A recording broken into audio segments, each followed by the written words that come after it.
Hello once again, ladies and gentlemen. We are talking about total dissolved solids. What is that?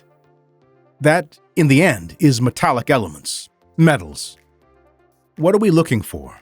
We will try to find a balance point where that doesn't exist.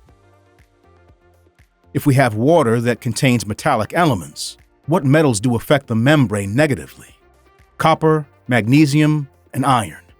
Copper stains the membrane in a greenish-yellow color. Iron, dark brown, manganese, black stains. Manolo, is that reversible? It is, only if, as you might recall from other videos, we have not damaged the lacquer/varnish layer. Have we eaten through the lacquer layer? Then metal is embedded into the membrane.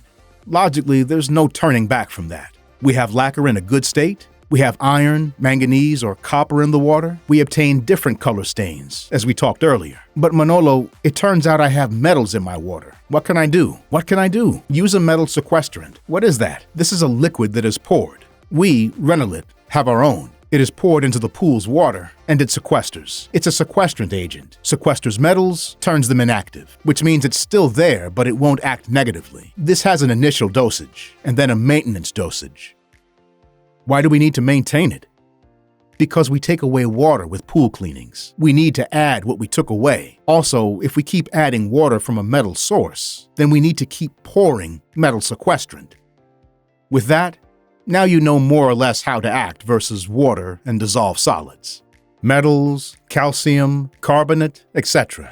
All of that reacts and causes that our water, the more quantity of solids dissolved, the more corrosive our water will be. The more embedding the water will be. It depends on the product's nature. How do we measure that? With a conductivity meter.